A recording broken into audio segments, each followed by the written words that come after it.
called European Horizons, Racialization of Space and Practice.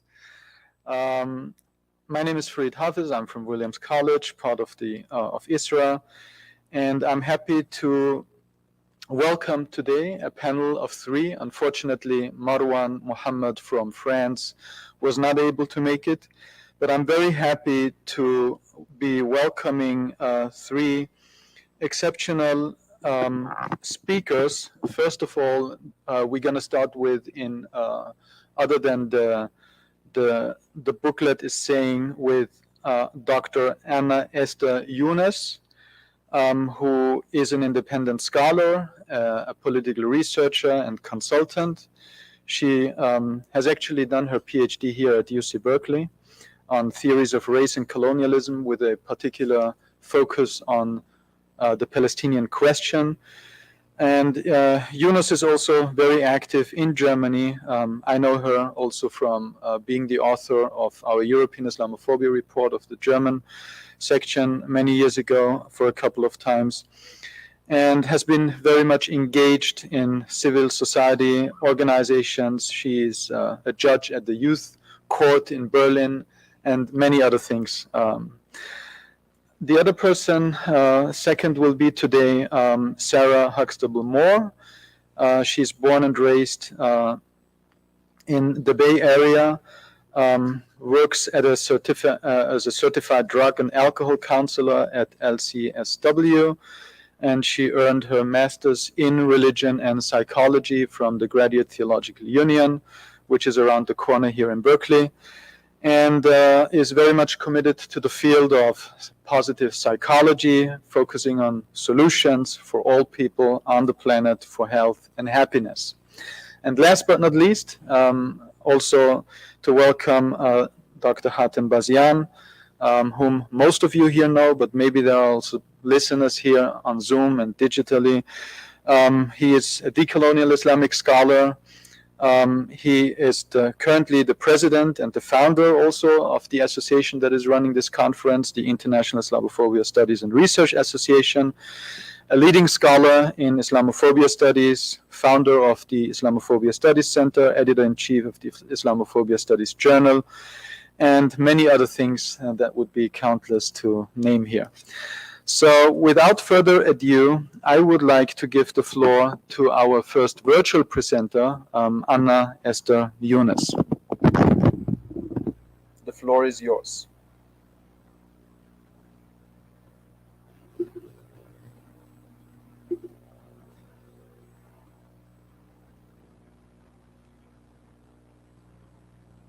Anna, let's start. I didn't hear anything, that's why. Turn yourself off. Can I start now? Yes. Okay. So, although I cannot see anyone, I'm first of all very grateful that I'm allowed to participate online. Thank you so much. I will jump right in because I only have 15 minutes and this presentation is timed.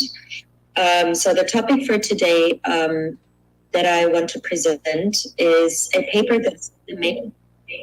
It's called Towards an Understanding of a War on Antisemitism, Transnational Policing and State Repression of Palestine, Advocacy in Europe and Beyond.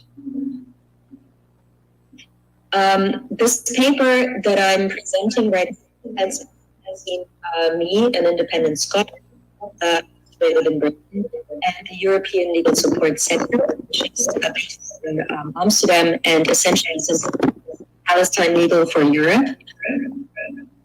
It gives free legal advocations, human rights, advocating for Palestine and the United Kingdom.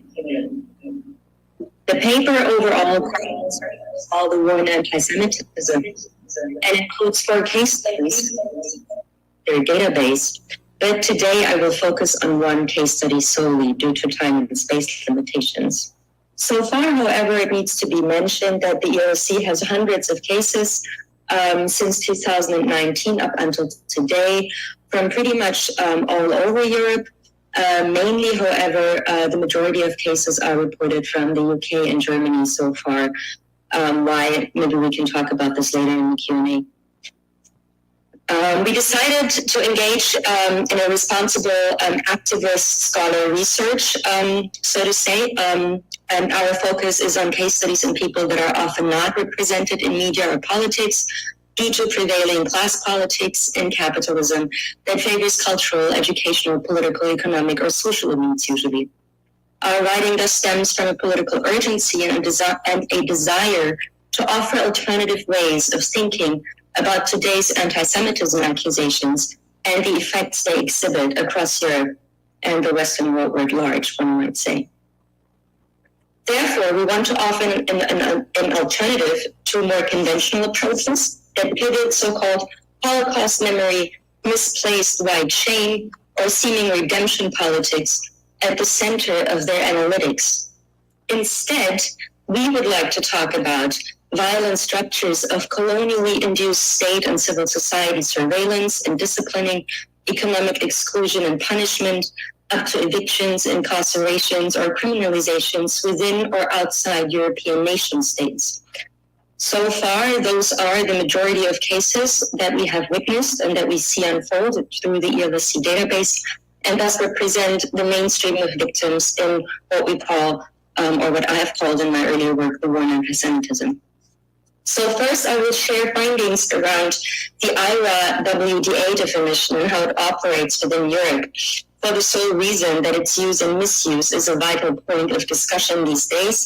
I personally don't think it's such an important thing, but I think given its policy importance, I wanted to at least present that shortly. And then second, I want to present a case study from the UK where two Muslim women, devout Muslim women, that's why I'm saying it, sued the Lloyd Bank where they were employed for their discrimination. Okay, IRA-WA and class politics. To date, the International Holocaust Remembrance Alliance Working Definition of Anti-Semitism, in short IRA-WDA, acts as the authoritative institutional definition of anti-Semitism to date. In our analysis, we therefore speak of a transnational architecture which represents the war on anti-Semitism, and we mean a legal political structure comprised of policy networks, coordinators for combating anti-Semitism, NGOs and international organizations, governments and educational institutions, as well as citizens and non-citizens inhabiting said structure. What we have seen unfold during the past decade is that so-called coordinators for combating anti-Semitism have been appointed by almost all European Union member states, the EU itself, and the UK. Germany has been at the forefront of said institutionalization and serves as an institutional European role model, with Dr. Felix Klein, Germany's national coordinator against anti-Semitism, who is being regularly invited to other European settings as an expert on their implementation, including their various networks meetings and policy stakeholder workshops. While the UK and Germany are the countries from where the majority of cases are reported to the ELSC, we make out two different institutional models, the UK and the German model, so to say. The UK model works through a rather, we would call it neoliberal, top-down model of policy dispersion via already existing institutions. And the German model, on the other hand, works through expert role, commissioners, managerial positions within the NATO state, aka the EU, or ordinary state structures, and focuses on educational prevention, working with courts, judges, and police, and since 2017, with the IRA definition itself. Overall, we would say that the German model seems to become the dominant mode of engaging the war on anti-Semitism by nation states in Europe in the long run, as well as in the short run, in fact. While we agree with Anthony Lerman and his book, What Happened to Anti-Semitism, that this project is the work of policy elites, we also argue that it further facilitates the racial subjectivation of segments of the state, of the NGO sector, civil society, and ultimately also citizens for the work of policing, thus effectively reproducing the work of settler coloniality in Europe. Civil society, therefore, comes to inhabit said transnational architecture in their respective institutional and constitutional homes. They're in the violation of house rules, meaning state house rules as in constitutions metaphorically, or business house rules, as I will elaborate on later, quite literally, can lead to unemployment, legal consequences, social sanctions, a denial of entry or citizenship, or mob-like attacks either on social media, in classrooms, or outside on the street.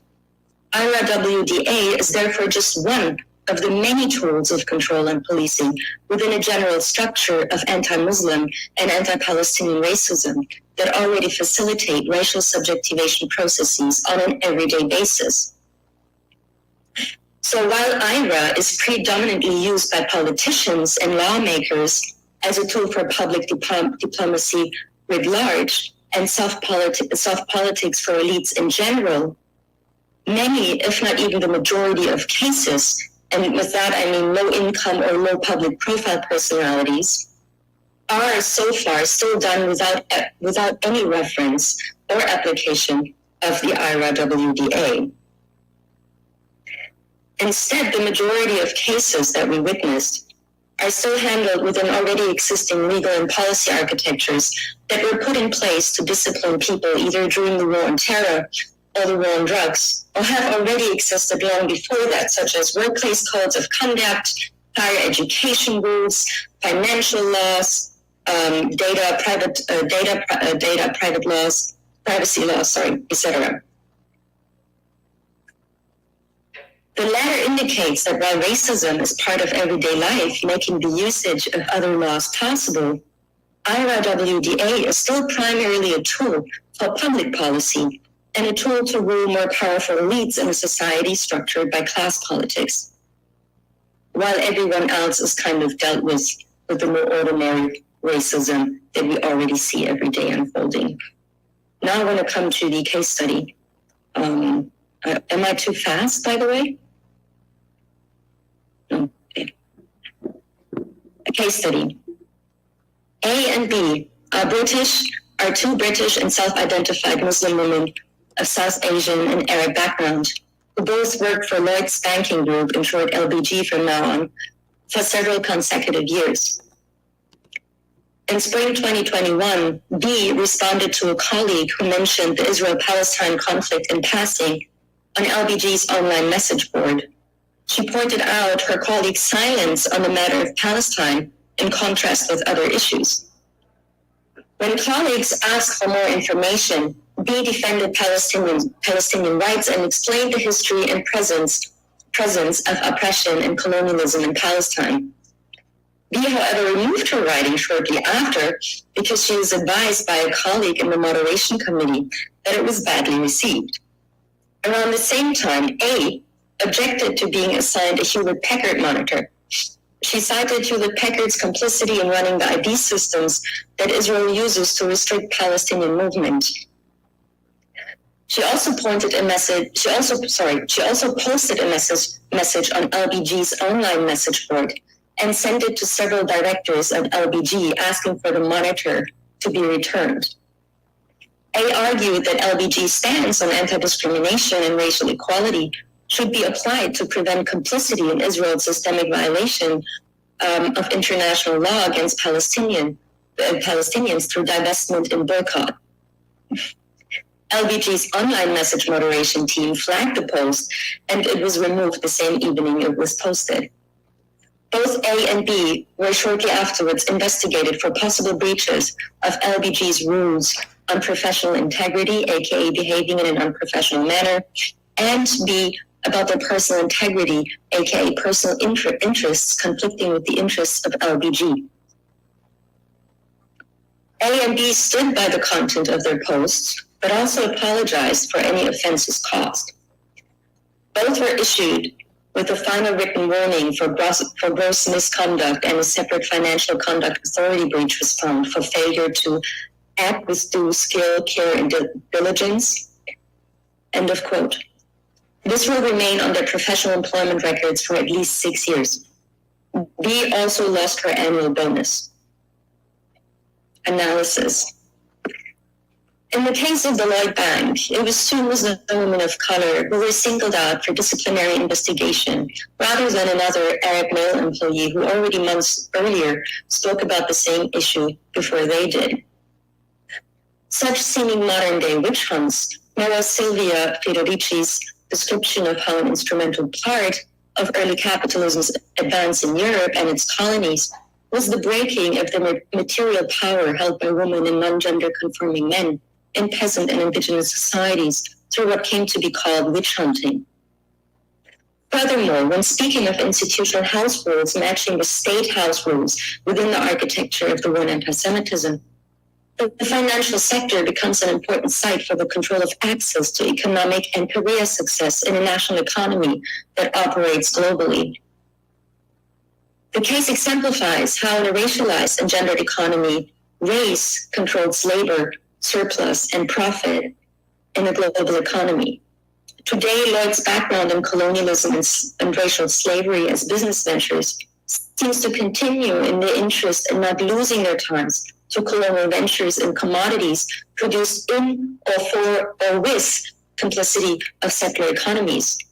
Furthermore, the support for transnational business in the interests of secularism, as we call it, colonialism, and the production of surplus populations becomes apparent in the use of financial sector regulations to punish employees who speak out against the company's complicity in settler colonialism. The legal and policy architecture tools, however, that were used to discipline the two Lloyd employees are not standalone products of the war on anti-Semitism. They were instead already in place before and even represented long-standing employment and code of conduct bylaws, for instance. Much like the other wars, in this case the war on terror or the war on drugs, the war on anti-Semitism mainly uses already existing structures, either from the other wars or from whatever legal structure or tool that can be used ad hoc in the service of said war. Hence, we witness a very diverse field of law in the legal cases observed by the Younes. So there's basically from private law to public law, data protection law to financial law. There's all kinds of cases, and we cannot really say this is the one field of the law where people are predominantly discriminated against. Furthermore, the replaceability of non-conforming employees speaks to the political in a political economy and also ushers in an understanding of capitalist and settler colonial replacement politics with a labor force that is manageable, obedient, and in line with the company's and or country's policies. If the employee violates the architecture of the company/country's house rules, one risks the possibility of becoming part of what we call a politically unemployable surplus population. What we mean by that is, in circuits of race and capitalism, the wars described reproduce not only surplus labor as a way to control the labor market through skill, demand, and need, where people are precariously or sporadically employable, such as day laborers, for instance, or in a more white Marxist analysis. Instead, the settler colonial political economy produces laborers that become undesirable for any employment, at least in their field, per se, and thus are turned into surplus via their political undesirability solely. Such structures, including the surveillance needs necessary for it, are rooted in settler colonial rule where, for instance, politically active Palestinian workers from the West Bank, as an example, including their most immediate kin, become unemployable for Israeli or international business, qua being political. So if any one of their cousins or family members is in the wrong political organization or any organization, you, for instance, become unemployable. The immediate punishment when Palestine is even mentioned as a politics also mirrors Berlin's anti-Semitism delegates Mr. Salzborn's statement, who mentioned or proposed on Twitter to scream anti-Semitism at people on the train whenever the word Palestine is mentioned in a random conversation by people near you, thus essentially inciting civilians to mob-like public shaming politics. It also reminds us of Felix Klein's statement about successful careers in Germany only being possible when adhering to white German sensibilities, or, in the Lloyds Bank case, to British banking sensibilities. In conclusion, the WOA, which we call the War on Antisemitism in short, is a global architecture based on the simultaneous support and production of racism, capitalism, and Christianity in its birth to economically and politically control, surveil, and punish populations that are racially inflected as dangerous and undesirable. The war on anti-Semitism's main victims are Palestinians and other people of color, Muslims, Black, and Indigenous people. In a second step, it is non-conforming, non-Zionist Jews who are, based on their refusal to ally with white supremacy, thrown into the pits of punishment as well. Given the WOA's racial inflections and continuation, it uses non-scholarly policy definitions of anti-Semitism to institutionalize the latter towards racial nation-state logistics, including population management inside and outside Europe, held together via secularization logics. At Europe's borders, for instance, the WOA uses legal resources based on, for instance, immigration law or anti-terror legislation, while it resorts to diversity and anti-discrimination or anti-racism policies inside of Europe. Most importantly, and that is the last sentence, the WOA, the War on Antisemitism, mobilizes state narratives of anti-racism against already racialized minorities that are desperately trying to make claims against their own racial discrimination. Thanks a lot for listening.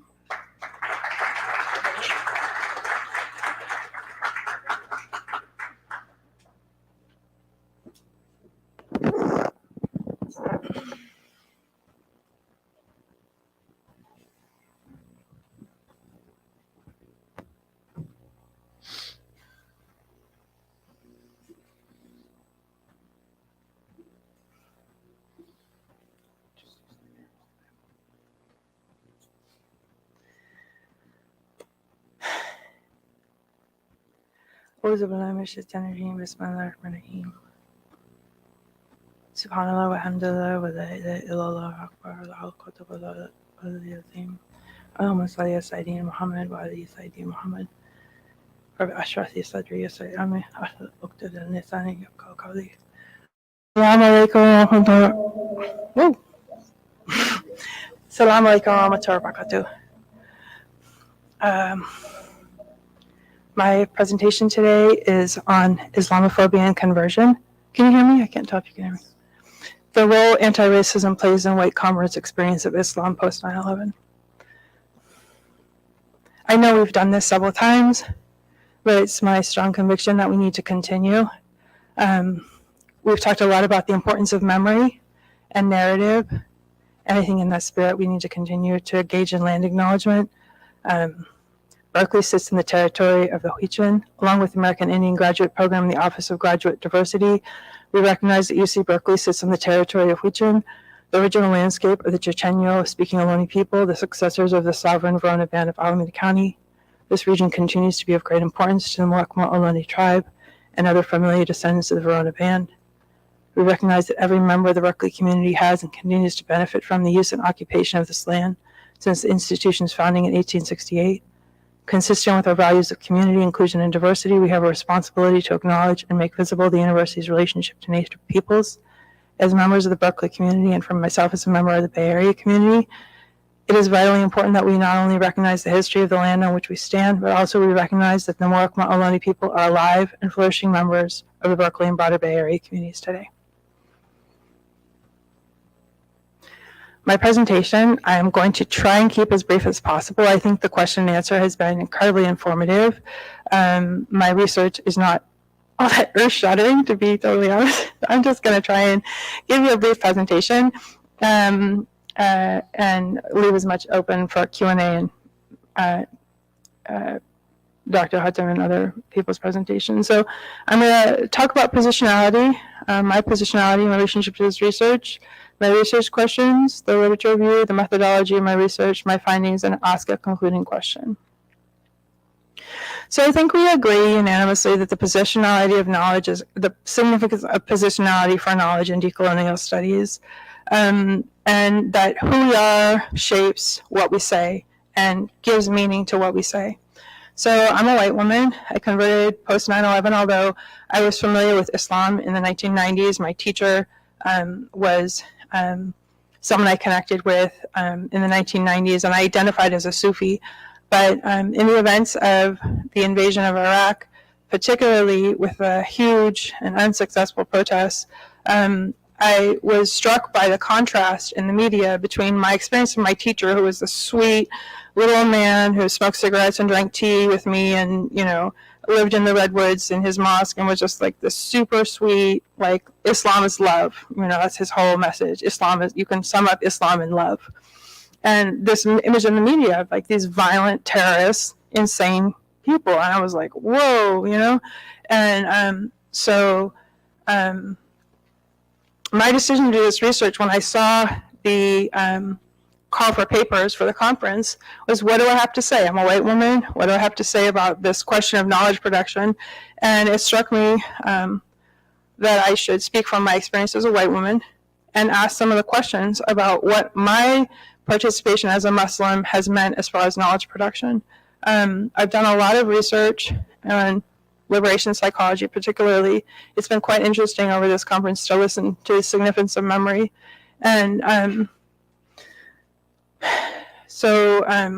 lost my train of thought there. But as a white woman, I want to say, oh, here it is.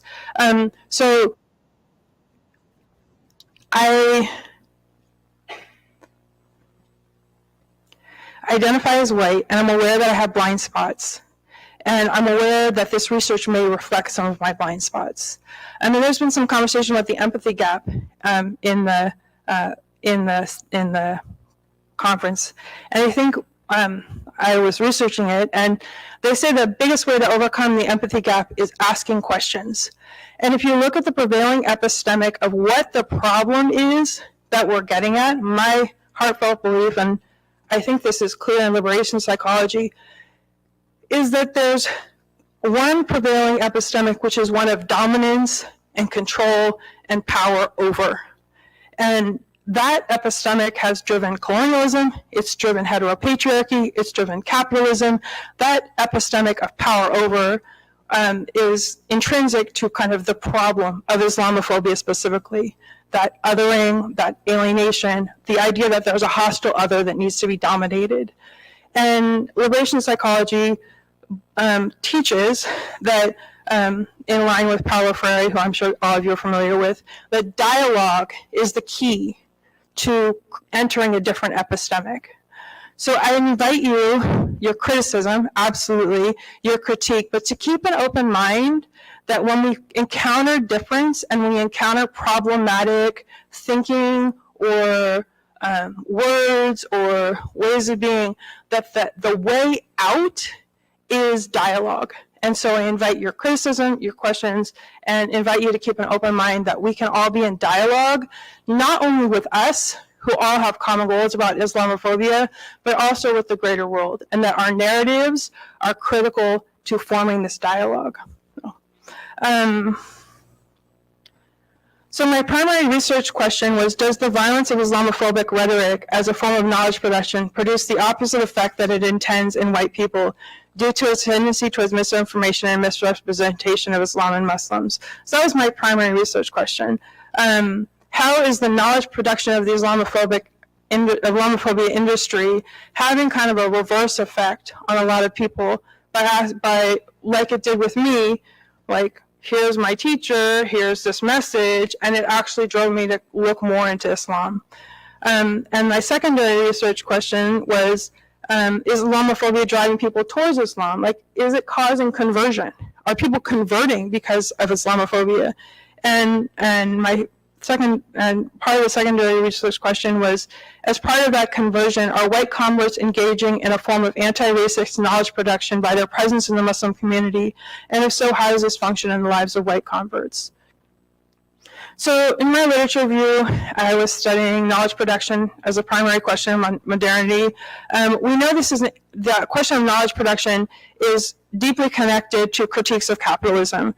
If you look at the idea of knowledge production, it's connected to Marxism, means of production, right? And knowledge production as a means of production of ideology is a lot of the roots of the idea of knowledge production, which I'm sure I'm going over stuff that you all know, but Foucault, many cite as kind of the person who took this to the next level, and he said the political question, to sum up, is not error, illusion, alienated consciousness, or ideology, it is truth itself. So the question of truth, and I think we've had some interesting conversations about how that question of truth is a moving target, that we're so embedded in the structures of truth in a priori way that we have a hard time even grasping what we're thinking, because with this conversation, someone made the comment about the fish in water. Two of the main theoretical frameworks of anti-racism, intersectionality and critical race theory, both emphasize the importance of knowledge production, both to maintain and resist racism as a social, political, and economic system. So this research is consistent with the production of knowledge in anti-racism and intersectionality. And I wanted also to respond to Patricia Kahn's claim that one dimension of white racism is the belief that all anti-racist analysis should be targeted to white people. So this is a bit of an enthymeme, but the key response I have is that I'm a white woman talking about whiteness. So it's not necessarily this, meditating on someone else's experience. I'm a white woman meditating on my own experience of white converts. So for what it's worth. So critical white studies has engaged this concept of the wages of whiteness. You look at the wages of whiteness in Roediger in 2007, then Deacon Learning to be White in 2005. Some of the major work on critical white studies has focused on this idea of the wages of whiteness. I think it's quite important. It came out in my research, and I learned more about it. And I don't know that everyone is familiar with this, but it's from Du Bois, Black Reconstruction in America. And I think it's one of the most interesting concepts about why are white people racist? What's the reason behind Islamophobia? These war for oil. Is this just for money? Is this just to feel superior? Is this just because people are insecure? So Du Bois in 1935 said, "It must be remembered that the white group of laborers, while they received a low wage, were compensated in part by a sort of public and psychological wage. They were given public deference and titles of courtesy because they were white. They were admitted freely with all classes of white people to public functions, public parks, and the best schools. The police were drawn from their ranks, and the courts, dependent upon their votes, treated them with such leniency as to encourage lawlessness. Their votes selected public officials, and while this had small effect upon the economic situation, it had great effect upon their personal treatment and the deference shown them.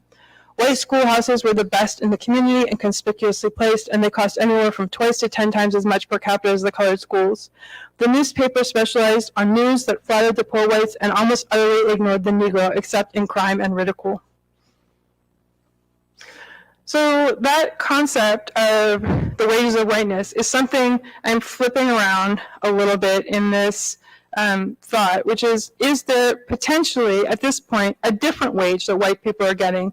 You see this huge move towards anti-racism. There have been multiple people in this conference who identify as white who presented in defense of Muslims against anti-Muslim racism. And there's this question, well, if white people are getting this huge wage for racism and anti-Muslim sentiment, which I think there's pretty good consensus, is there another side to that white people are getting a different wage for being anti-racist or being Muslim or supporting the Muslim community? Is there a wage for allyship? Is kind of the part of the question. So my research was 3 case studies.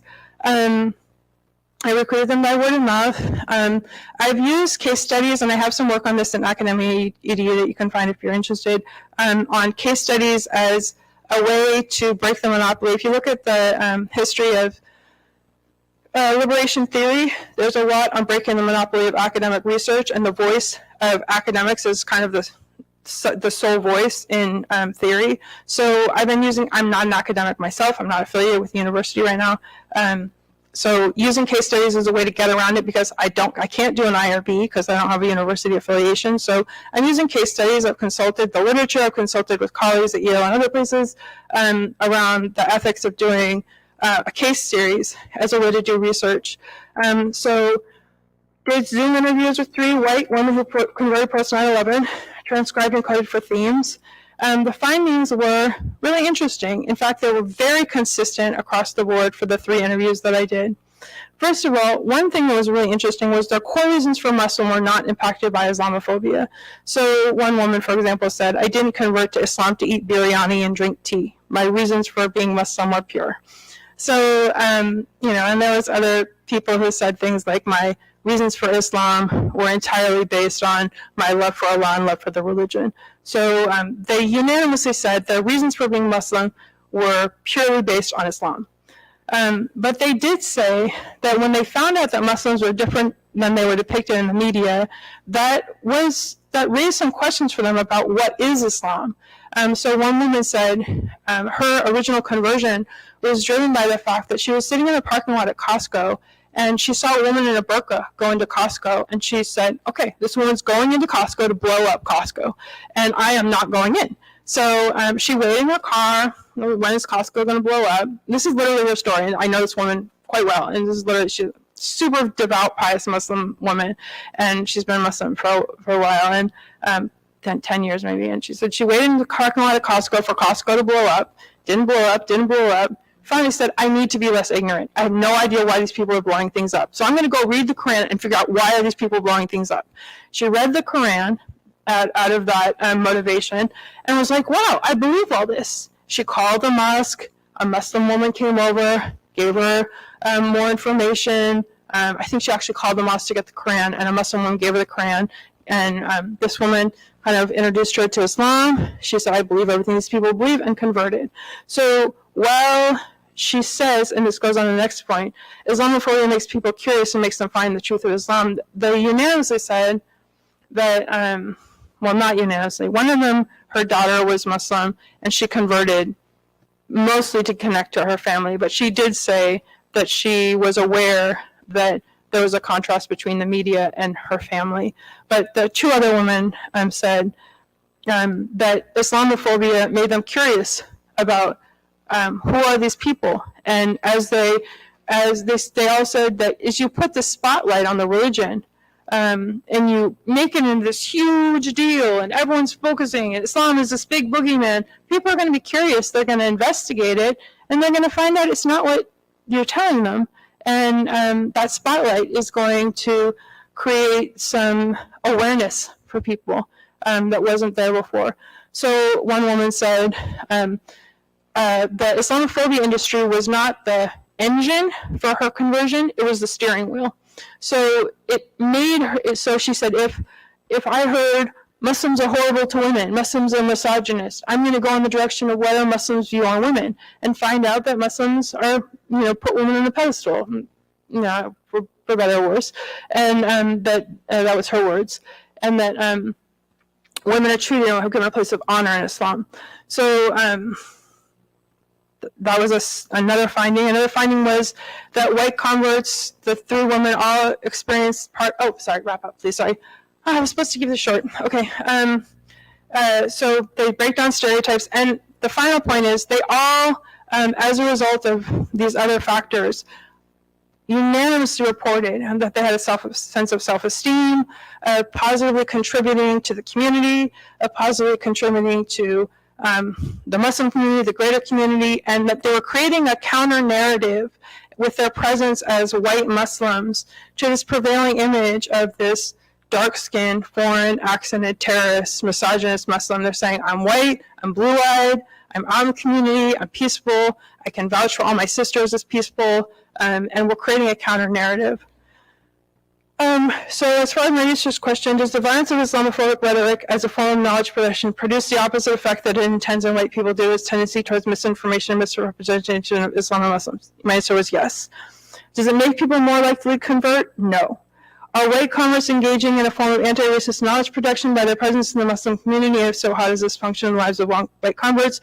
I think that's a very complex question that needs to be explored more, and how knowledge production is functioning generally in our community is, I think, one of the major topics of this conference overall. My concluding question, just to leave you with, is one of the things I think is really interesting is if people are being allies for the sake of this positive wage, it leads to the question, if the anti-Muslim sentiment and the Islamophobia gets strong enough, are we as Muslims going to lose allies? If there's no positive wage, if there's no positive benefit, are people just going to do it when they're going to pay a price? So, is there going to be enough conviction? I think it's true of white people engaging in the Black Lives Matter movement when it's not trending. You see this like social media hashtag. I'm almost done. Social media hashtag. Everyone's like, oh, we're going to vouch for this social justice issue, and everyone's like racing to it. And well, we're going to vouch for this social justice issue, and it's in their Instagram. And like by the time it's not trending, people are like on to Starbucks and like not caring anymore. So. That's a question. Thanks for your time. Thanks for the volunteers who participated in the study. The organizers of the conference, the Center for Islamic Studies at the GTU and the Islamophobia Studies Center at UC Berkeley. I'm honored to be part of this conference and presenting with such esteemed scholars. Thank you for listening to me. And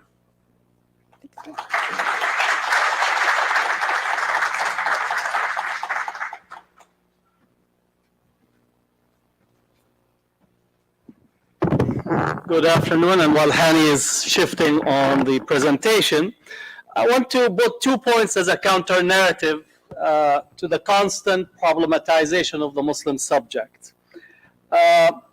In 2021, in the United States, we had 48,000 violent deaths, half of them as a result of shootings. Today we had a mass shooting in Texas that killed 8 and injured many. And so far this year we have 200 mass shootings. Mass shooting is defined as 4 people being shot aside from the shooter.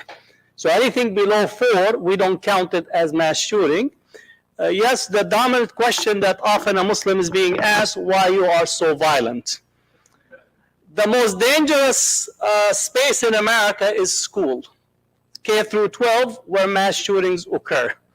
You actually are far more safer to be in the front line being deployed in Iraq and in Afghanistan than being in schools in America. If we take the numbers annually of how many people actually are murdered, right?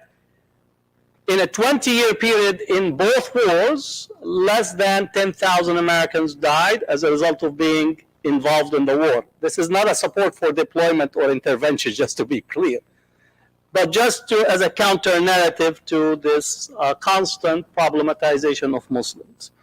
The second theme is often that Muslims are confronted with about their treatment of women. So this is the statistics that from National Sexual Violence Resource Center, 1 in 5 women in the United States experienced completed or attempted rape during their lifetime. 1 in 5. Nearly a quarter, 24.8% of men in the United States experienced some form of contact sexual violence in their lifetime. Nationwide, 81% of women and 43% of men reported experiencing some form of sexual harassment and or assault in their lifetime. 1 in 3 female victims of completed or attempted rape experienced it for the first time between the ages of 11 and 17. It is estimated that 734,630 people were raped, including threatened, attempted, or completed rape in the United States in 2018. 45% of rapes and sexual assaults were reported to police, but only about 25% were reported to police in 2018. College students Almost 1 in 4 undergraduate women experience sexual assault or misconduct at 33 of the nation's major universities. The most dangerous period at college campus is welcome week, when students come in, where we have high rates. I'm putting this data just for us when we think about conversation about Islam, Islamophobia, and so on. It's almost that you're dealing with parallel universe, that Muslims are projected as being the problem, the dangerous, that they're almost outside of human. But if we look at other criterias, right, in terms of safety, security, family relations, taking care of kids, and so on, you will find that Muslim societies actually are high on these criterias versus, let's say, Western societies. This is not to say that Muslims don't have problems. I always deal with the good, bad, and ugly, and in between. But there is almost preponderance of focus on this aspect. So I wanted to start with, we've been doing a research on Islamophobia in the tech industry as part of the 6 sites of Islamophobia. So today I'm just going to focus on one site, which is Islamophobia in the social media and the tech, but actually focusing on the employees who work in the tech industry, because we only look at it from the outside to see what are the employees in the tech industry are facing in relation to Islamophobia. So which of the following best describe your current job? So we tried to look at the current job of the people that we're surveying.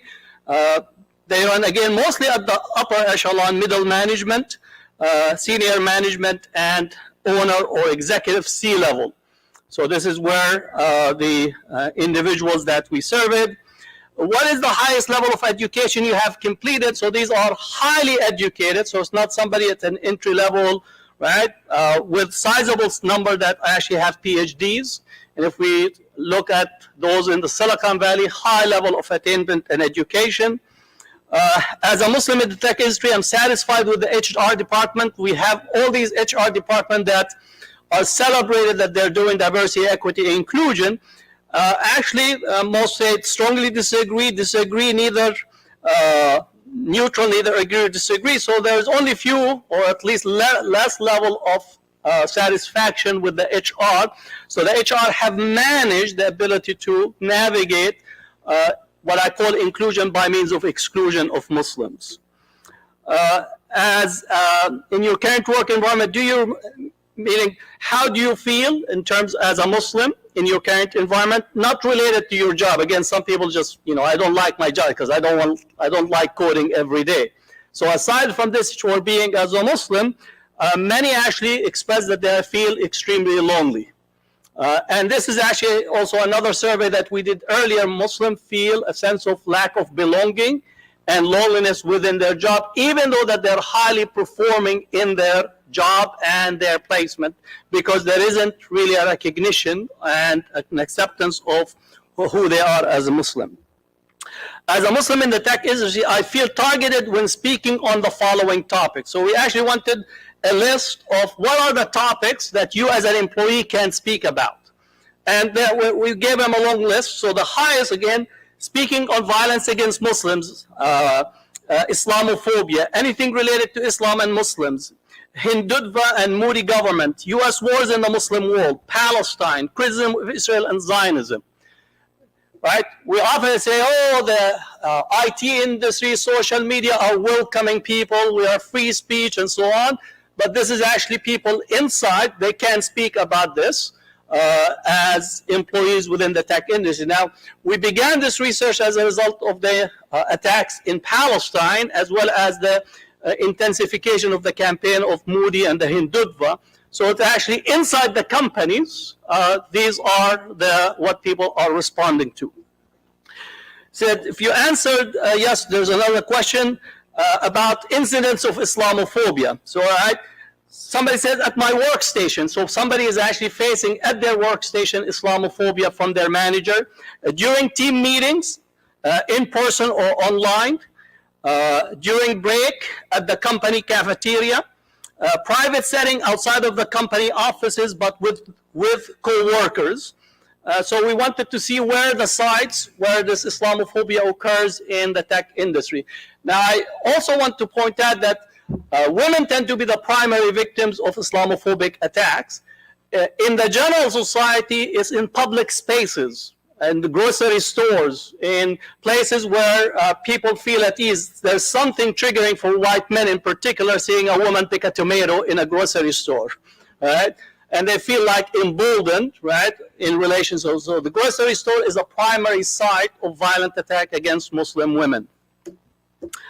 As an employee of the technology industry, I made sure, right, this did not, the projection is not turning out correctly. So some actually making sure not to change their name, not to dress Muslim, to pray in secret or to pray in corners. In one place, actually, the company saw a person praying in the corner, and they actually told him not to do that. And then they offered him the mob closet to actually pray in. Right? So this is, again, as an employee, what are the things that you are experiencing and what you have to do in order to actually operate in these companies. Right? So the projection is not turning the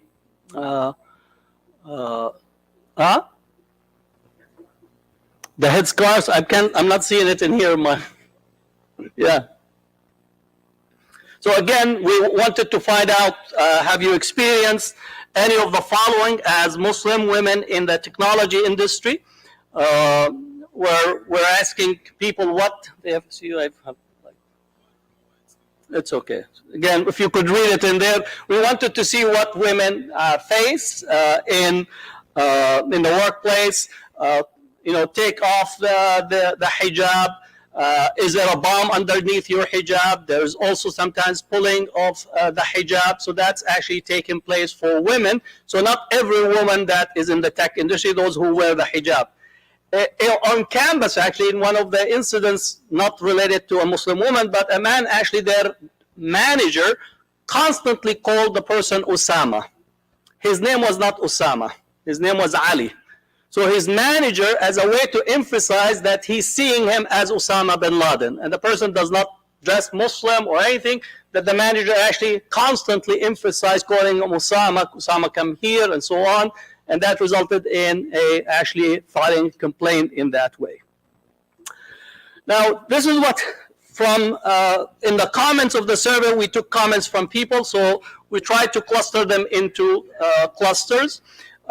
Inclusion through exclusion. It's not easy as these questions are. It is smartly done in a subtle manner without rousing any suspicion. They will not fire you, not include you in new projects, keep you as a showpiece to project inclusivity, no promotion, minimum pay increase. So the company will say, we have inclusivity, we have this, but again, you're a showpiece. He said, acknowledge even Ramadan would go a long way in spreading awareness. So most companies will not, recognize or include basic symbolic recognition. So we have much right now in the diversity, equity, inclusion, symbolic inclusion, but structural exclusion, which end up being exclusion. Hindutva in the tech industry. Again, these comments are from people who work in there. There is subtle discrimination at every tech company in Bay Area. This was a Bay Area respondent. Perpetrated by vast majority of already hired individuals of Indian origin. They have grab top posts and don't allow individuals of Pakistani origin to get positions of authority. Most companies avoid the topic of Islam and Muslims and do not actively recognize our holidays, clothing, prayer, spaces, or diet. The tech industry has many Hindu nationalists that isolate Muslims, only employ or include those similar beliefs. So there's, just last week, the state of California have passed Senate Bill 403, which is focused on prohibiting discrimination of caste.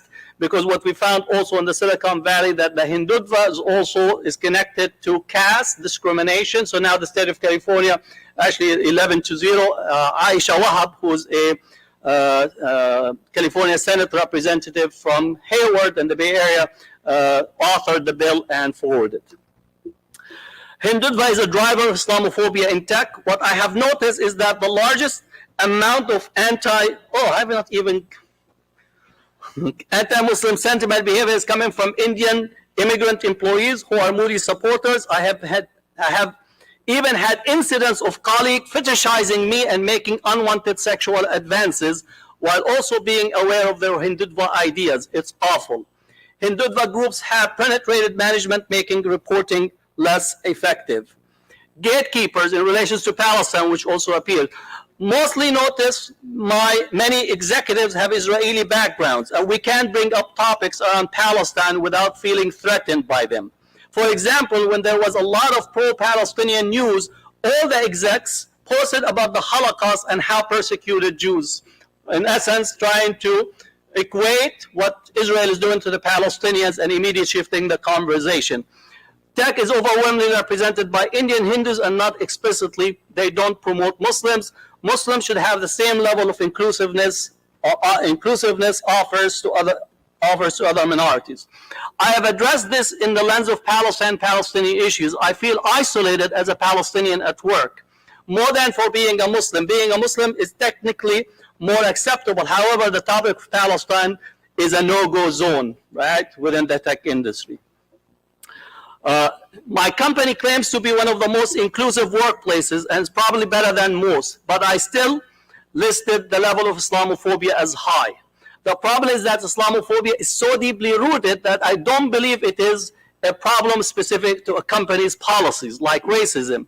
It's a human problem that permeates every institutional structure. So again, this is as a way of how he responds and connecting it to Palestine and speaking about Palestine. So I'm going to take a couple of extra minutes if I can. Non-recognition and non-belonging.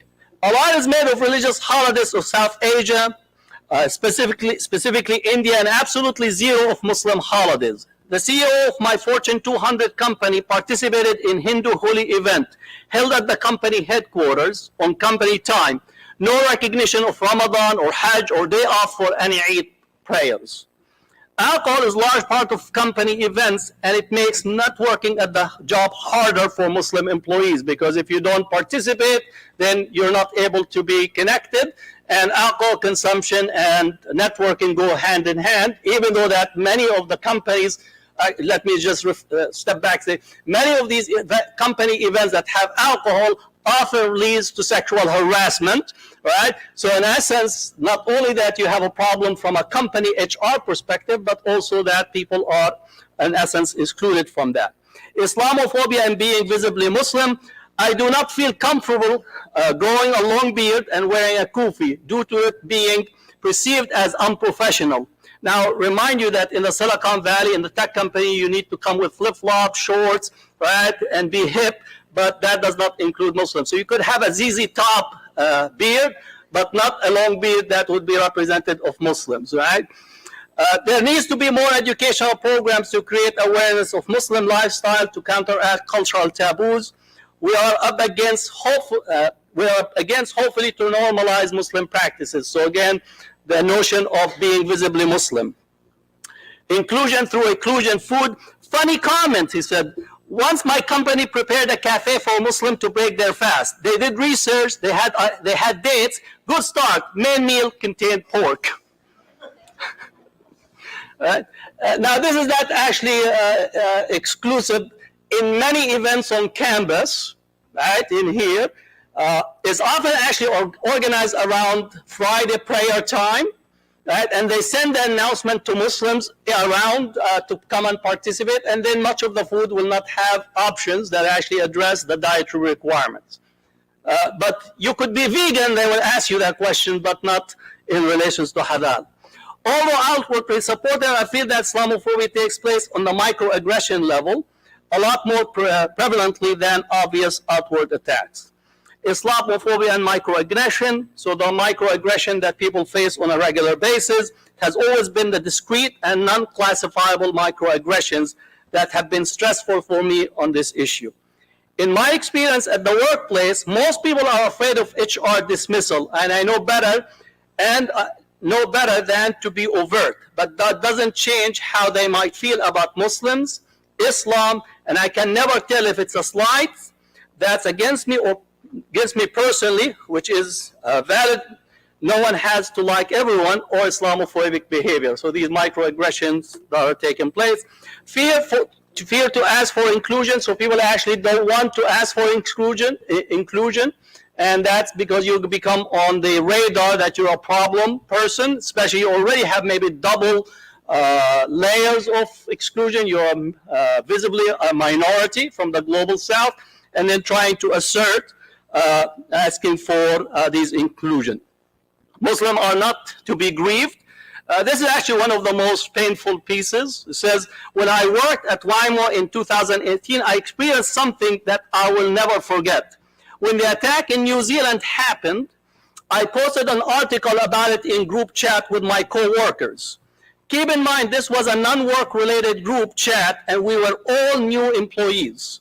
There was about 40 of us. 2 out of the 40 people responded with, OMG, that's horrible. I can't believe that happened. The next person posted a picture of a puppy. And then the next person responded saying that puppy is so cute. It makes me want to cry. The same person the other day was talking about the Holocaust and 9/11 at lunch. There was not a single mention of New Zealand incident ever after only 2 people expressed sadness. Now I want to extend this. This past year we had the major earthquake in Syria and Turkey. We did not receive a single message from the university, right? For those who are Muslim, Arab, connected to the region, to say we are sorry that 40,000 people have died. How can we help? Do you have any concern, any need that we could actually extend? Zero, right? So again, not only New Zealand, but actually things that affect Muslims in a real sense. Recognizing community on Microsoft, there is interfaith ERG, let alone Muslim ERG. Donations to local mosques are not matched by the company either. The company's diversity page lists so many groups, including Jewish and Catholic, but has no mention of Muslims. So even when Muslims' needs arise, they actually don't send, let's say, Islamic Relief because, or any other Muslim charity. They'll send you the Red Cross in order to donate. So there is no recognition in that way. Entering the land of Islam, I'm an American revert and sometimes get flagged for my choice to embrace Islam.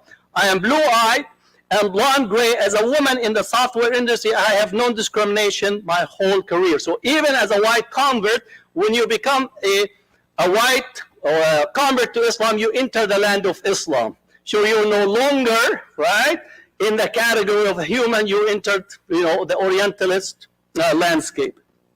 Taking action. Fortunately, I work remotely at my current job and haven't seen or dealt with any of the obvious issue. I did have some cultural issues at previous company between 2000 and 2005, which I reported to HR. Just recently, my company started an open religious affinity group and invited the Muslim group to join. That made me feel included. Religious accommodation. My company does not speak out about Islamophobia. They do not provide prayer spaces, so I must pray in corners. Accommodate prayer is the only hard challenge for me, the person says.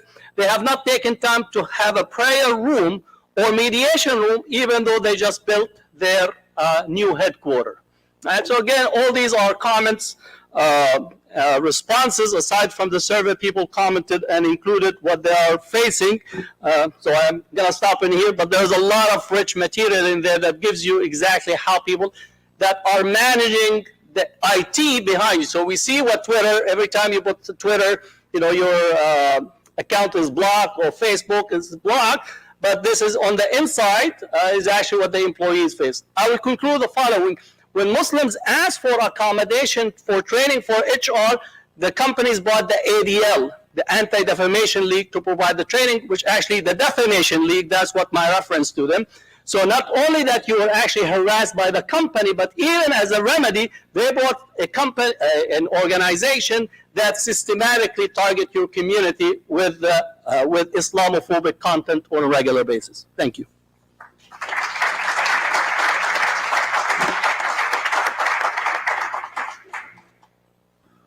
right, thank you, everybody. I think that there's a lot of rich material that we can discuss here, and maybe we can also tune in Anna so she can hear. Because she was not able to hear our voice. Yeah, that's for her when speaking, right? But like listening, so she's able to listen to us. All right. Okay. Okay, Anna, you're with us. In one way or another, we're gonna tune you in. All right. So I'll give the floor to everybody who's here. If you want to raise a few questions. So there's a couple of hands here. Maybe we're gonna collect, let's say, 3 or so questions, and then continue with. You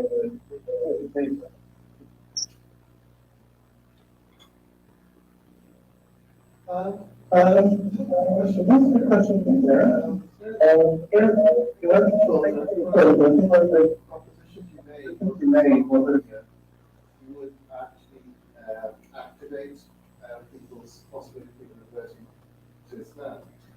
But I would want to know whether it was Islamophobia or the prominence of Islam that was the main cause. Because if it's Islamophobia, you could argue that one of the reasons behind the reversion might be some kind of attempt at resistance or taking a different view of what's going on.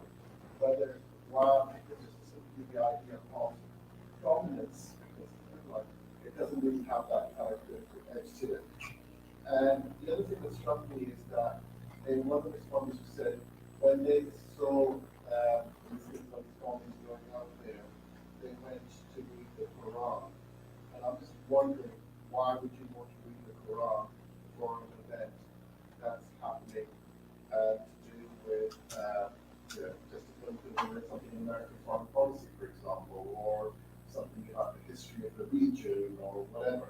So I think I just want to know what that link between reading the Quran to explain something that's happening among Muslims, where you probably wouldn't want to read the Bhagavad Gita to find out what's happening. For example, talk about that. Thank you all for your really engaging presentations. So many questions, but my first question is for you, Sarah. I wonder if you could elaborate a little bit more on the connections that you're making between the experiences of sort of white Americans as your sample represents, and the fight against Islamophobia. I'm not sure. It wasn't clear to me what connection you were making there, and I was hoping you could say a little bit more. Thank you. Okay, we're going to take another third question for the first round, then we're going to go into the second one. Hi, thank you for your papers, so interesting. I think this question maybe is for everyone, but maybe for Hatem, and it's not very well formulated, so forgive me. But I understand that you asked about caste, or the issue of caste discrimination came up. So these sort of policies against caste discrimination have now arrived in Toronto. The Toronto District School Board, there was a huge push to get this passed based on anecdotal evidence. I'm not for a moment saying that there's probably not caste discrimination happening in Toronto and elsewhere in Canada. But I was very intrigued because the school boards and the Ministry of Education are not necessarily collecting data on Islamophobic incidents, but there's this huge rush with my, white lefty colleagues, including them, to really push this thing forward around caste discrimination, how terrible it is. And I can't help but feel a bit like there's a kind of distraction politics going on there, especially in the context of Toronto, because it becomes a thing that bad thing that brown people do to other brown people. But Islamophobia, which is, a state-sponsored project in Canada and elsewhere, and, is kind of going on daily in school playgrounds with teachers, principals, and so on, that kind of issue is not something that has, let's say, developed the same kind of wings and, been taken on by everybody. So is there a way, or I wonder if you could you know, if we can think about a way to talk about caste discrimination in relation to Islamophobia without coming across as we're pitting these things against each other, but rather maybe we're talking about scalability, accountability, or something like that. I don't know. So sorry, not all the going.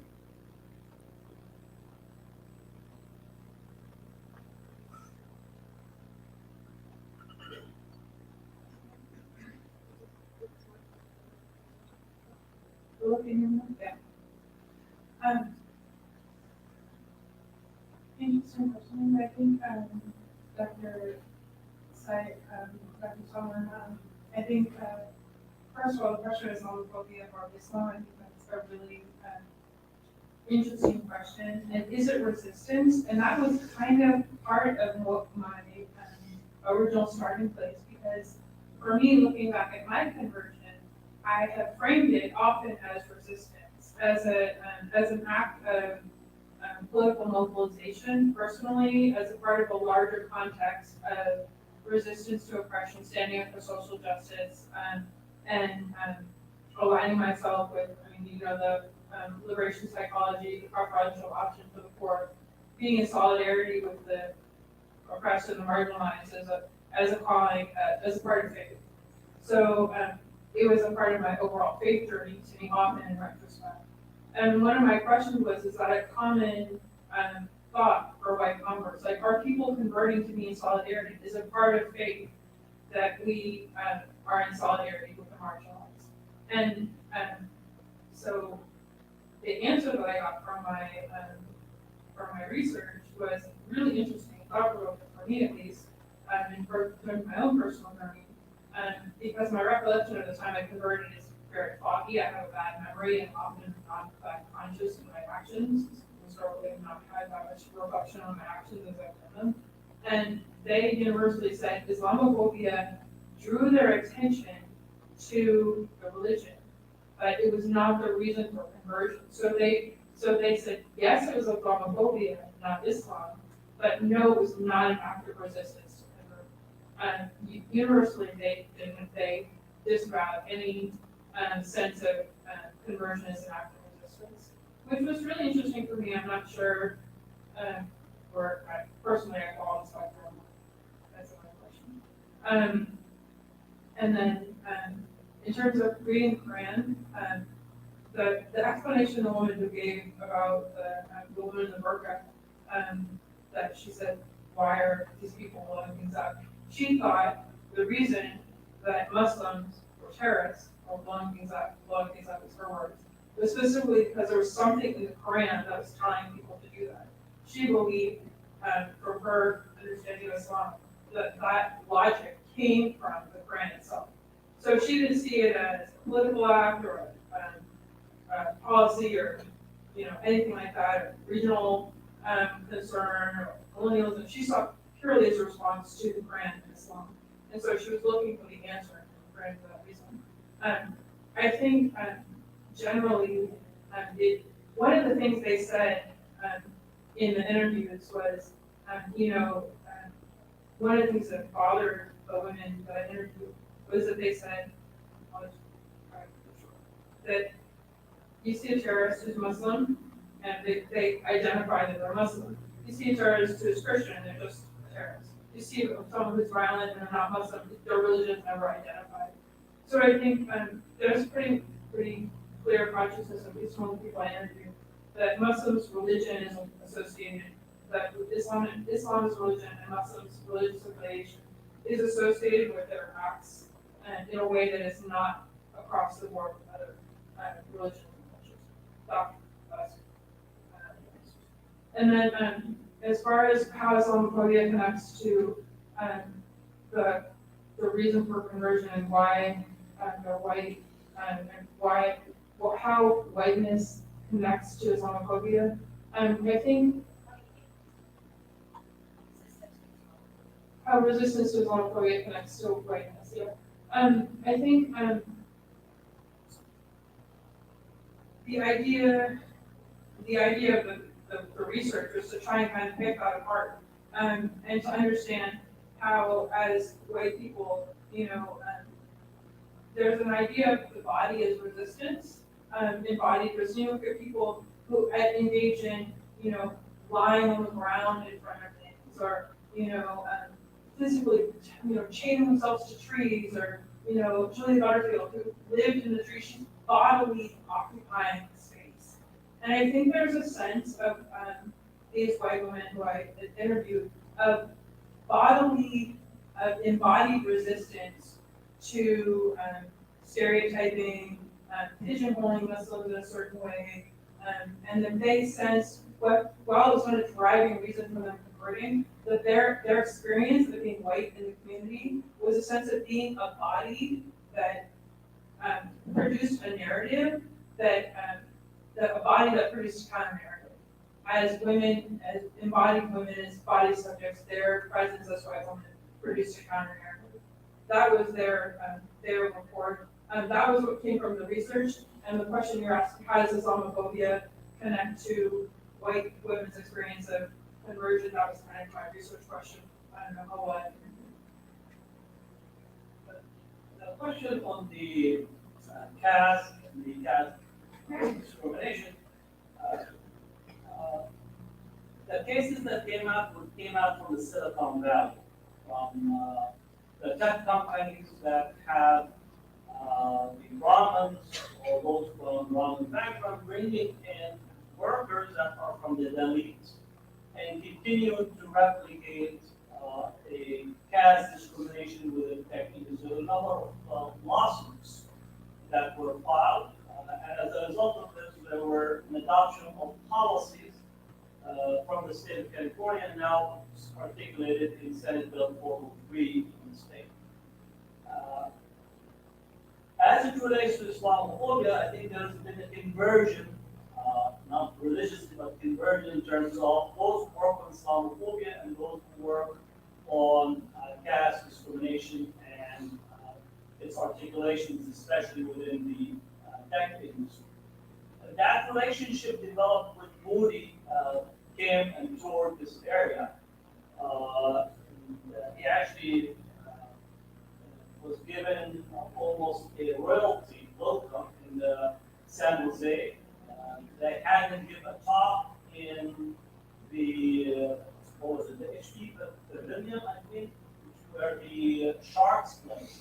This is an auditorium that like 30,000 people. And some of us in here were actually protesting outside.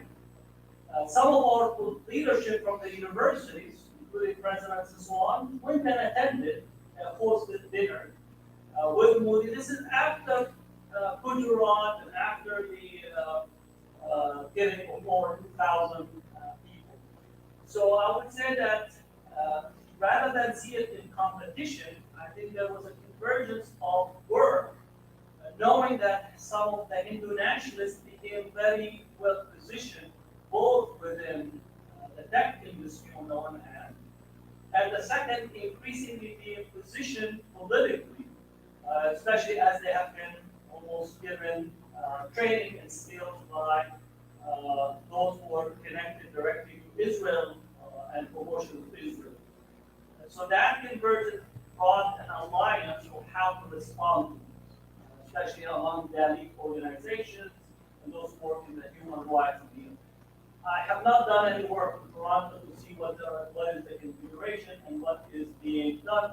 And I do see the possibility that having brown people fight one another is possibly sometimes might be more appealing to actually having what you call a vertical challenge of power. That's why often we see that violence horizontally among racial groups is much more intense because you don't have to create a psychological barrier with vertical lines. So there might be some of that at work, but should not get us to at least not examine the real solidarities in challenging the caste discrimination that is being perpetrated by those who are advocates of the Hindutva, because it does articulate this supremacist view relative to the society and society structure. Lastly, within the IT industry, we see well-positioned Hindutva advocates that are actually over-jealous or over-active in censoring Muslim voices, censoring advocates for human rights in relations to India and so on. So much so that Twitter, in their India office, had a BGE functioneer in there to be responsible for censoring the material that comes out. And those who work with India on Islamophobia in the social media space, almost 80% of the negative material of Muslims originates from India. So it has become the factory, the laboratory for mass production of Islamophobia. And I do have a thesis that still needs to be articulated. I do think because of the labor costs in India being very low, many who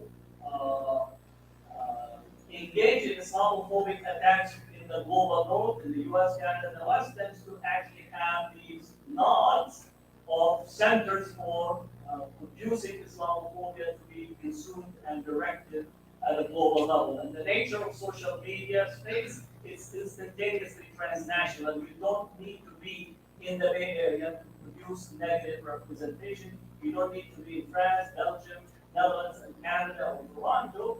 The production might occur in India. You might actually buy a pots. Like I could buy 100 pots under my name, and they would be operating and putting out this negative. So that's, again, the space that we still need some more research to delve into to find out how these are being done, with recognizing that sometimes the utilization of internal dynamics for somebody else's benefit. Thank you. I will do one other round of questions.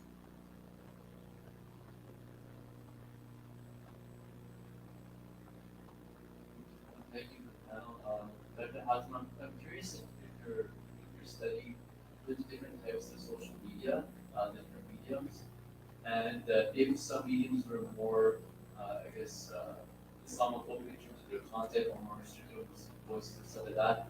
And if there's any, looking at these different platforms, are there certain platforms in which there should be more inroads for this to have a stronger voice and advocate more for justice and that voice?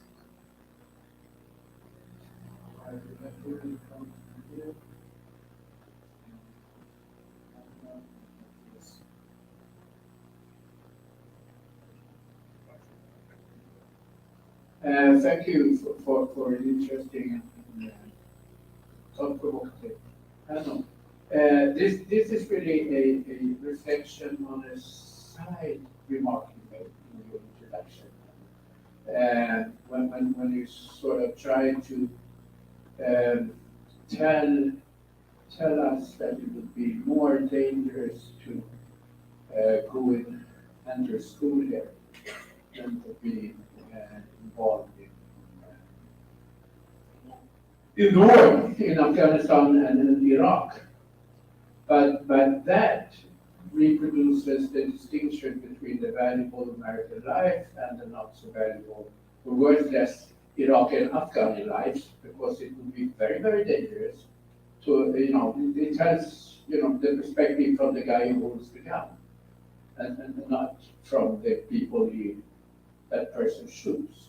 And that brings me into another reflection that has to do with this a very constant or instant or rhetoric of Muslims, we're not so dangerous, Islam is peace, don't be afraid.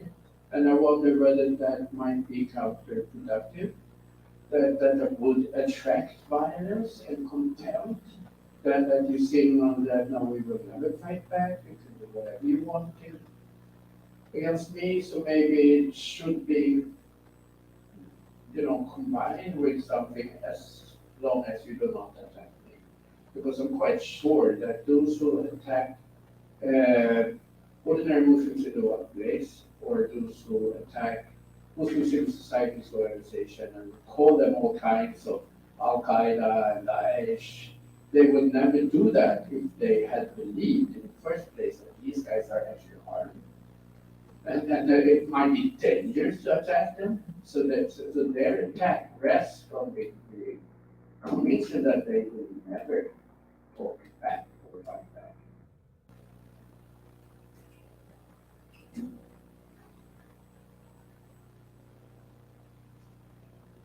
Hi, so my question is for Anna.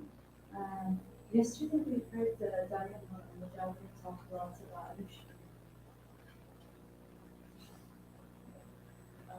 about the pairing of antisemitism and Islamophobia, about how there's a lot of similarities in how you can share knowledge and how to fight against and all that.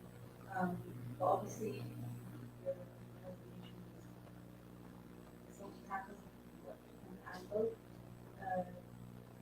Is this the case for Europe, or do you think there's some chance for them to knowledge sharing, or in Europe it's too well?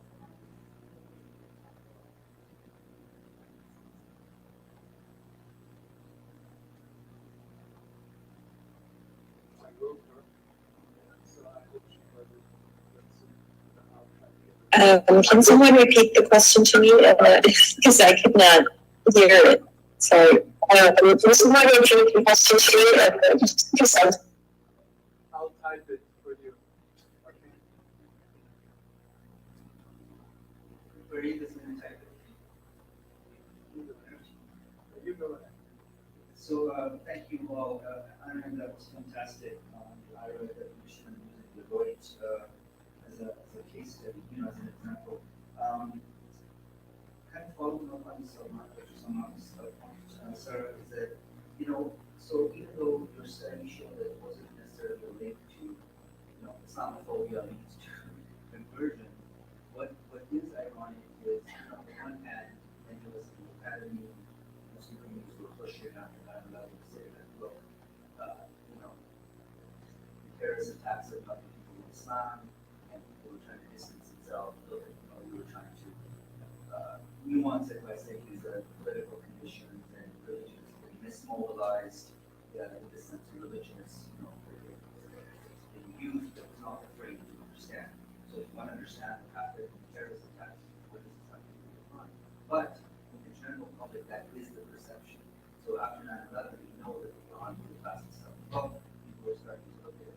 There's a whole relationship now with the religion that seems to align with how far right, former far right, white supremacists who are converting to Islam, as well as we know from Geert's Builders argument that the two Dutch parliamentarians, one of them were leading the Quran burning, who ironically, again, because of that, read the Quran and claimed that they're converted. So there's something there to further explore and research about narratives of believers who are now saying it's because of their own work within Islamophobia, and then reading the Quran, and then actually theologically making a connection between liberation and liberation being rooted in the Islamic tradition itself. So theology becomes, Islamophobia leads to this kind of theological commitment that they have to reading the Quran, the prophetic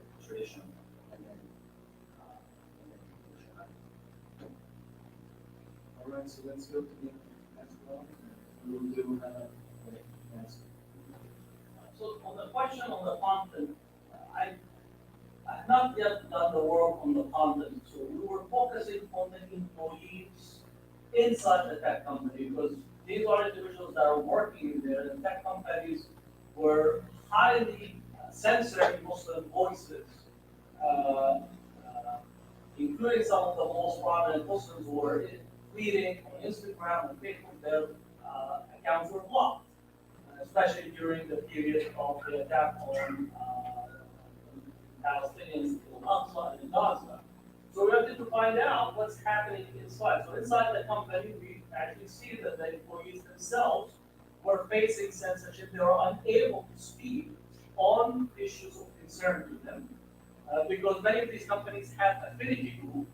So even in the affinity group where you were actually able to express, this became problematized. And many of these companies brought outsiders representing the Israeli point of view, in particular the area, not only to address, let's say, Jewish Zionist employees, but actually to speak and to create sensitivity for the Muslim voices who are having a problem about what is taking place. So again, so the inside the company is very, very problematic. And then the second part is within the Hindutva activists that are definitely present now within the media space, the social media space.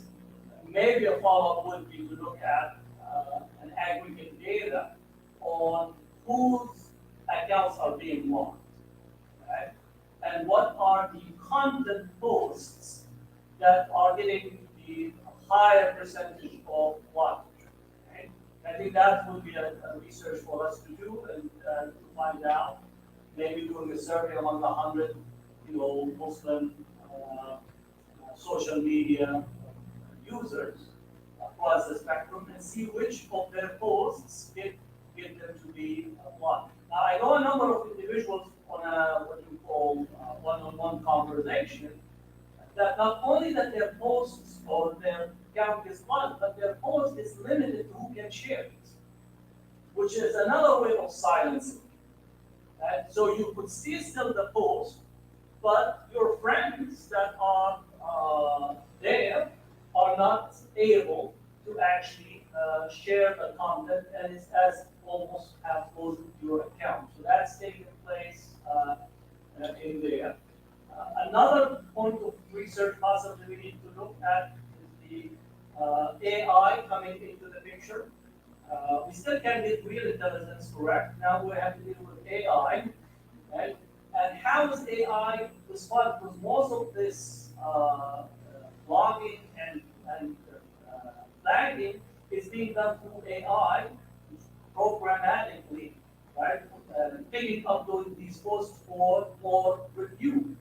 So what is the algorithm behind the AI that is, for me, is Islamophobically constructed to have a higher propensity of pointing and flagging Muslim posts? And I would bet the money that I don't have that these posts, right? If you say Palestine, the AI will actually think you up. If you say Iran, it will think you up. If you say jihad, you say Hamas, you say any of those, because we know from the other intelligence surveillance, right, the metadata surveillance is actually programmed around keywords. And therefore, the algorithm is responding in that way. So AI may have to look in that in relation to the content. Matthias, I agree with you. I think it was a little bit not completely structured. This was my comment was immediately seeing the mass shootings that took place in Texas, and the whole discussion that every day almost a Muslim, even in university, you get somebody knocking on your door asking about why Muslims are violent. While we are living in the most violent society that we could actually have constructed without having to respond to say that Muslims are cuddly. I am not cuddly, right? As a person, I could be, right?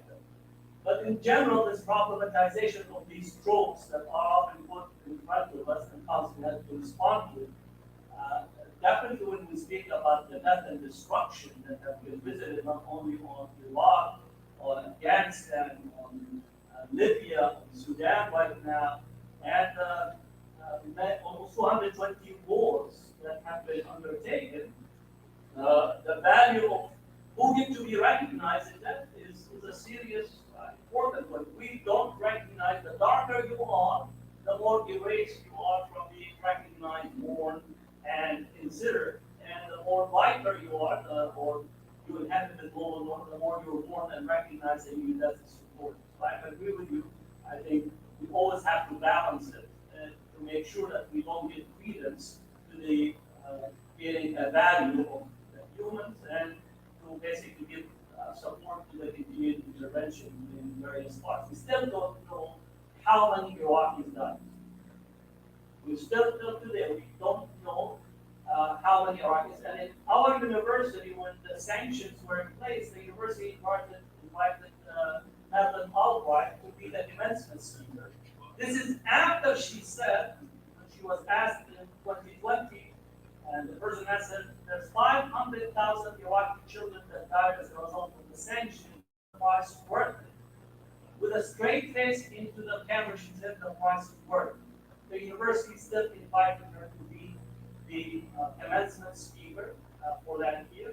many of us protested. We were dragged out from the commencement, but we actually managed to rent a plane and have a banner fly around the commencement. So even though that we were pulled out, our message was taken.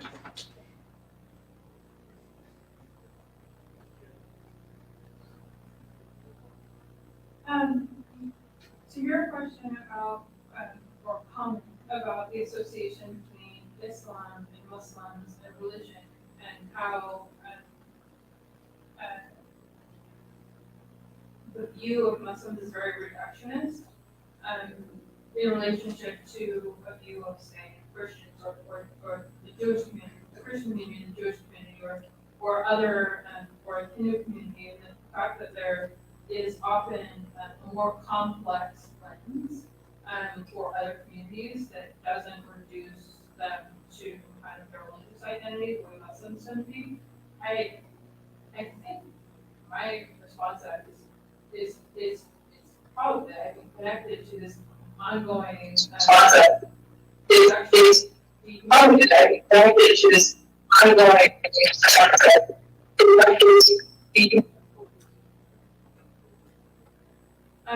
reductionist dehumanization of Muslims as part of the anti-Muslim racism. I think it's a racist function. I mean, if you look at anti-Black racism, they are the Black community and Africans in the Americas and Africans in the racist lens were often reduced to there was a very reductionist view of why Black people were inferior. The explanations are very simplistic. And I think there's an inability to kind of understand complexity when you really dehumanize people. That's just a thought. I don't know if that's true. That's what immediately comes to mind. And I wanted to comment briefly on Dr. Matthias, your comment about if the whole thing, you know, why did they invade Iraq? Because they said they had weapons of mass destruction. Why didn't they invade Iran? Because they actually did weapons of mass destruction. And that whole dynamic of the fact that, you know, there's violence against Muslims more so. We're like, yeah, we're these like peace loving, you know, we're just like you, we're these peace loving people. I think, you know, that is a big part of the significance of these narratives that we're hearing about resistance and memory, because there's a political act, the political act of resistance of speaking and naming our grief and our loss and our collective rage and frustration and marginalization and grief. That taking up space is actually, I think, a critical part of saying we're not invisible, we're not discounted, we are a force to be reckoned with. At a conference like this, I think Israel in general, part of the significance of Israel and Islamophobia studies in general is to take up that space and say, we do have power that needs to be reckoned with, and to push back on that. Because, I mean, if you want to talk about, well, we're going to dialogue, you can't have a dialogue between totally unequal powers. There has to be an assertion of our space and our memory and our voices and our narrative, and we have to produce this knowledge so that when the dialogue does happen, there's, and Malcolm X says, the ballad of the bullet, the nonsense on violence is, you know, historically, people who have talked about resistance have said there has to be power in the hands of the oppressed for them to be dialogue.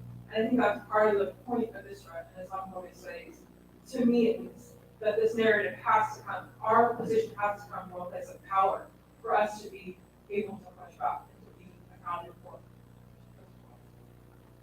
All right, so I would like to give Anna a response. Maybe you could also say a few words in regards to the question that was raised to you on the Jerusalem Declaration, which was suggested by a couple of. Okay, can I talk now? I cannot have those on okay, I'm just gonna start. So if the question was translated correctly, it was, can anti-Semitism and anti-Muslim racism be fought together? I think the short answer is yes. I'm also not sure if it was properly translated. But I would like to maybe take another detour again to what I actually presented, or what I wanted to present at least, although 15 minutes are definitely not enough for that. So what this paper essentially is about is what we call or use terminology as the war on anti-Semitism. And now a lot of people have been talking about the war on terror, for instance, and in what way that has led to the bombing of Iraq, or is today being, I would say, reinterpreted and brought back in a different limelight through, for instance, Hindu nationalism as well, right? So what we try to do, or what I'm trying to do in my work, is to connect the war on drugs, the war on terror, and the war on anti-Semitism to a global phenomena, which is basically, I think, to my mind, defines a so-called post-colonial imperial new warfare after the Second World War and the collapse of the UdSSR as the sole challenger to US hegemony at that point. So again, why am I saying that? Because modes of production of war are differently interpolated and differently produced in settler colonies than in the metropole, or even compared to what a lot of people always quote as Fanon, a colonial extractive logic. That is again different to the modes of production within a settler colony, and that is what I was talking about actually predominantly. So in a way, what I was trying to do is to talk about the war on anti-Semitism as a war that is coming back home to Europe in an Caesarian term through settlerism. So settlerism, when we think of a couple of thinkers, Ijaz Ahmed, for instance, J.K. Sakai, Walter Rodney, we think of settler colonialism in a very different mode of production, which is basically one of fascism. And that is what I was trying to maybe say in a nicer way. So my question I think pose back to you then, who was asking about anti-Muslim racism, anti-Semitism, I think yes, if you just be a good anti-fascist, and then you can do that. Obviously, I think what it demands in the time that we're at, which is very Orwellian, so the war on terror was used already, it was said that the weapons of mass destruction, weapons of mass destruction, that was a Freudian slip, are actually weapons of mass destruction. Have been used as a distraction from the actual political goals and means of reproduction, right? Just like, black crack moms have been used in the war on drugs to essentially destroy an anti-imperial left movement, as well as the black radical movement at the same time, right? If we look at the documents and how these two wars unfolded, for instance. So in terms of answering the question, can we fight anti-Muslim racism and anti-Semitism together? Yes. Be careful about the language that you're using. And this paper, as well as another paper, I'm proposing to speak of anti-Muslim racism, anti-Jewish racism, as well as if we talk about the racisms that affect Jews and Muslims in particular, and I would advocate for anti-Semitism without a dash if we talk about the war on anti-Semitism as it is used by institutions by now or co-opted, and anti-Semitism if it actually afflicts Jews and Muslims at the same time. So that is my proposal. I don't know. That would be my first moment of actually separating discourse and being very careful about what we're talking about.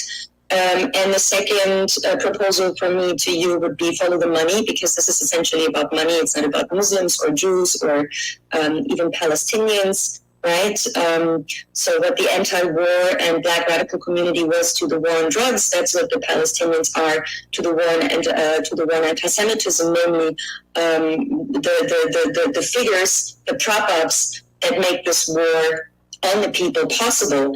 And then I think as a final statement, and then I'm going to end because I don't want to talk too much, again, we need to think through capitalism, in particular racial capitalism. So we need to understand that these colonially inferred structures eventually will affect everyone at the end, right?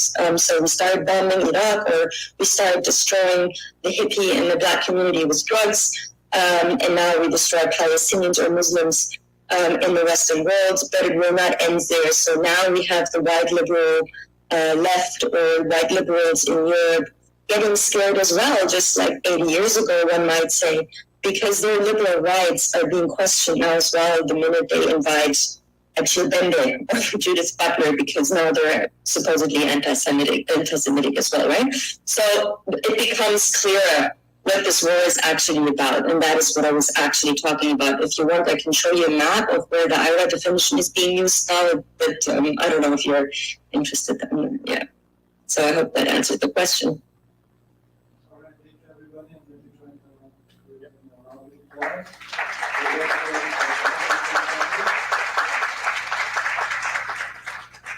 Thank you, everybody.